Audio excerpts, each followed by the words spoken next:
Fala, minha guilda jurássica, aqui quem fala é o Dino. Muita gente cresceu achando que todo dinossauro herbívoro era grandão, calmo e que só andava por aí comendo planta e fugindo de carnívoro.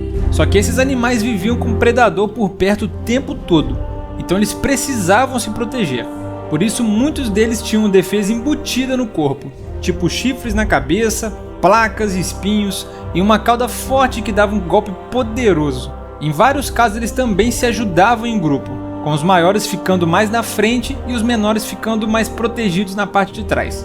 É por isso que nesse vídeo eu vou te explicar por que tantos herbívoros eram perigosos e como eles se defendiam de verdade. Quando a gente fala de herbívoro que não era bonzinho, o melhor exemplo para começar é o anquilossauro e os parentes dele, os anquilosaurídeos. Ele era um dinossauro grande com um corpo baixo e largo, com placas duras nas costas e espinho nas laterais. Então morder e segurar esse animal era bem difícil. Só que a parte mais perigosa ficava na parte de trás.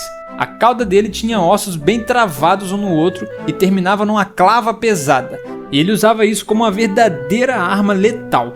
Em vez de sair correndo, ele conseguia firmar as patas, virar a traseira para o lado da ameaça e bater com força. Isso afastava qualquer predador que tentasse chegar perto. A clava da cauda do anquilossauro era um pedaço de osso bem pesado na ponta. E a cauda dele era bem rígida, feita para aguentar pancadas sem dobrar fácil. Com isso ele conseguia virar o corpo e acertar um golpe forte na altura das pernas de um predador, que é o lugar mais útil para derrubar um animal grande.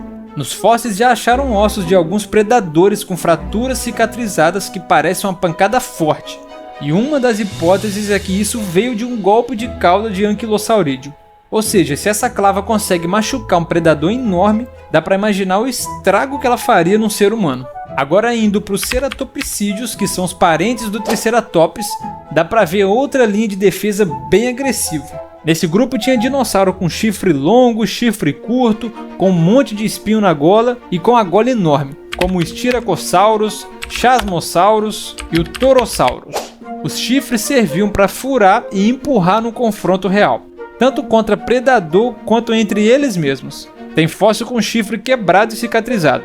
Isso é sinal de briga entre indivíduos da mesma espécie. E a gola de osso também ajudava, porque ela protegia o pescoço e no empurrão de frente ela virava um escudo que segurava bastante o impacto. Quando os ceratopsídeos andavam em grupo, a defesa ficava mais difícil ainda de quebrar. Se um predador chegasse perto, os adultos se aproximavam uns dos outros e fechavam de frente para a ameaça, com a cabeça baixa e os chifres apontados. A gola de osso ajudava a proteger o pescoço nessa hora, que é uma das áreas que os predadores tentam atacar, e a partir daí o predador ficava encarando vários adultos juntos e se ele chegasse mais perto, podia levar uma investida curta de um animal pesado e tomar uma chifrada em cheio. Se um predador caísse ou ficasse preso no meio dessa confusão, ele ia ser completamente pisoteado.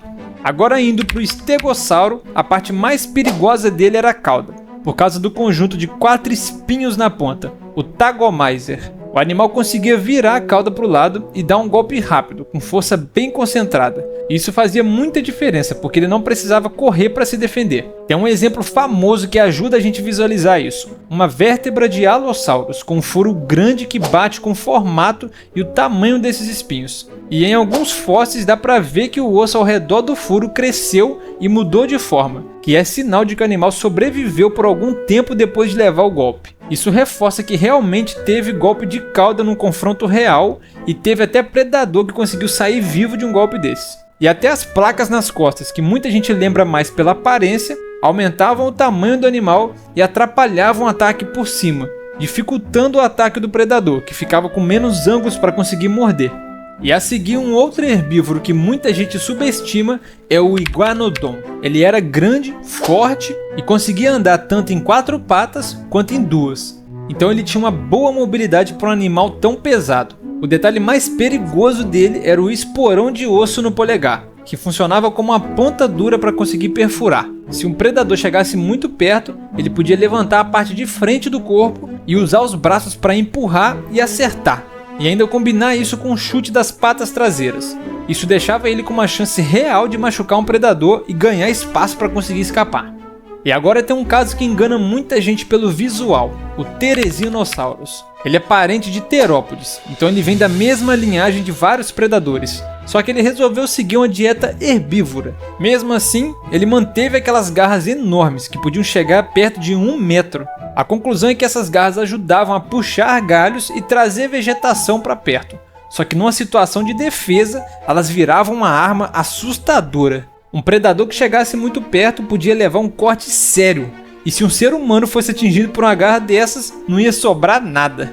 E no caso dos saurópodes, como Diplodocus, Brachiosaurus e os gigantes do tipo Argentinosaurus, a maior defesa é o próprio tamanho. Um adulto saudável era alto demais, pesado demais e difícil demais de derrubar, mesmo para um predador grande. E eles ainda tinham outras formas de se defender. A cauda de alguns podia bater com muita força, e no caso do Diplodocus, existe a ideia de que ele conseguia usar a cauda igual um chicote. E quando eles estão em grupo, eles são ainda mais perigosos, porque esse monte de animal enorme andando junto cria um espaço perigoso com chance real de pisoteio, vira basicamente um terremoto.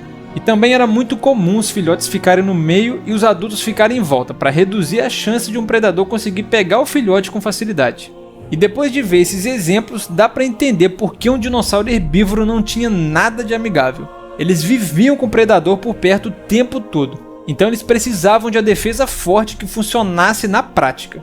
Em vez de virar presa fácil, eles plantavam o pé no chão e protegiam o grupo e reagiam com força quando alguém chegava perto demais. A ideia do herbívoro bonzinho vem muito dos filmes, porque na vida real, esses animais precisavam ser duros para sobreviver. Agora, se você já imaginou como seria se a gente soltasse um Distortus Rex na Ilha Nublar, eu fiz um vídeo analisando essa situação. Além disso, se você quiser testar seus conhecimentos jurássicos, eu fiz um vídeo falando sobre 6 mitos de dinossauros que você provavelmente ainda acredita. Então clica aí para assistir, e até a próxima!